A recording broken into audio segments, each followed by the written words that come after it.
The drama surrounding Caitlin Clark's return didn't just unfold in headlines or interviews, it unfolded in real time on the hardwood, where reputations are tested and exposed without mercy. This wasn't a feel-good comeback tour.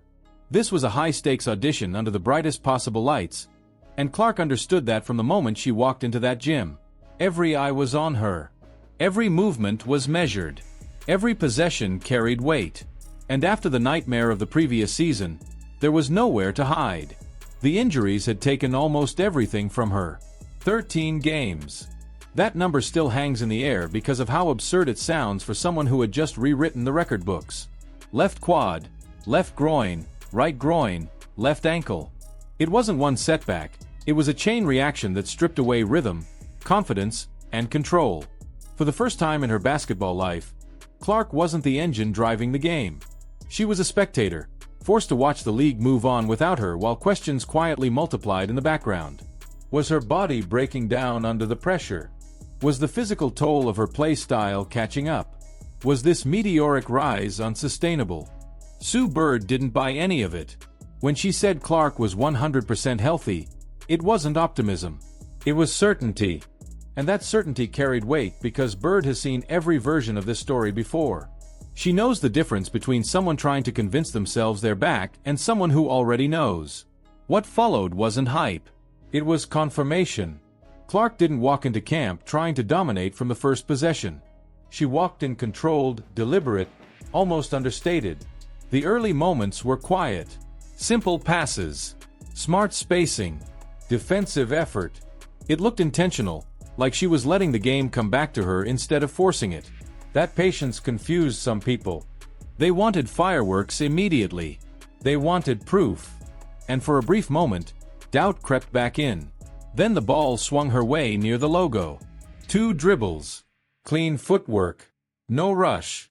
No second guessing. The release was automatic, muscle memory taking over before the mind could interfere. The shot dropped straight through, and everything changed instantly. The gym didn't just react, it erupted. That sound wasn't about one made basket. It was about recognition. Everyone in that building knew exactly what they had just seen.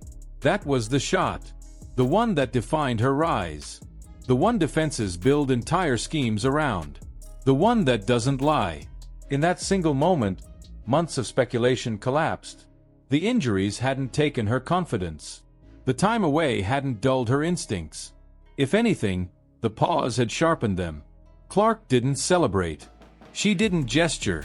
She turned and ran back on defense like it was any other rep. That's what made it hit harder. This wasn't relief. This was confirmation. From there, the pace shifted. Her voice got louder. Her movement got freer. She started seeing plays develop before they happened, threading passes into windows that didn't seem open until the ball arrived. Teammates responded immediately. Cuts were sharper. Spacing improved. The offense flowed differently when she was on the floor because she commands attention without demanding it. That's leadership at this level. You don't ask for control. You take responsibility. The coaches saw it too. Sue Bird didn't need to say anything. That look on her face said enough. She had seen this movie before, and she knew exactly how it ended. The huddle conversations after practice weren't about whether Clark was back. They were about how quickly the team should hand her the keys. That decision didn't sit well with everyone. Angel Reese made the roster, but she didn't get the role she expected. Coming off the bench is still an honor at this level, but expectations have a way of distorting reality. As Clark's comeback story gained momentum, Reese's frustration became harder to ignore. While one player leaned into team chemistry and adaptability, the other appeared fixated on status. The contrast couldn't have been sharper. Clark never once spoke about minutes or roles. Her focus stayed locked on the collective. Reese, according to multiple reports, struggled to accept the evaluation. The bench role became a source of visible tension. Coaches noticed. Teammates noticed. At this level, attitude travels faster than talent. International basketball doesn't reward entitlement. It rewards discipline, self-awareness, and role acceptance. Every player on that roster is elite. What separates starters from reserves isn't reputation, it's fit. Clark fit seamlessly. Reese, for all her energy and rebounding ability, was being asked to simplify her game and embrace a supporting role. That adjustment didn't come easily. And that's the real lesson buried inside this camp. Clark earned her spot the hard way. Not through words. Through patience, resilience, and a willingness to put the team above herself even when she had every reason to focus inward. She spent months on the sideline learning what leadership looks like when you can't control outcomes. She showed up for teammates when she couldn't show up for herself. That mattered. When the lineup was announced and Clark's name was called as the starting point guard, it wasn't a gamble. It was a reflection of everything she had shown behind closed doors. The staff wasn't betting on potential. They were rewarding trust. Trust built through consistency, humility, and work ethic when no one was watching.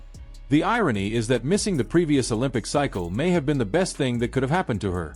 It gave her space to grow into this version of herself. One that understands pressure instead of chasing it. One that leads without needing validation. One that knows exactly how fragile opportunity can be. This wasn't just a comeback. It was a reset of the entire hierarchy. Caitlin Clark didn't return asking for anything. She returned ready to give everything. And in doing so, she reminded everyone why she became the center of the basketball universe in the first place. Not because of hype. Not because of marketing. But because when the moment demands clarity, she delivers. Now the debate shifts. Not about whether she belongs, but about how far she can take this next era. Team USA didn't just find its point guard. It found its compass. And if this camp was any indication, the rest of the world should be paying attention. So here's the real question. Was this always inevitable? Or did adversity create the leader we're seeing now? And how do you think Team USA should handle players who struggle to accept their roles at this level? Drop your thoughts in the comments. If you believe Caitlin Clark is about to define the next Olympic cycle, make sure to like the video, subscribe to the channel, and stay locked in, because this story is only just beginning.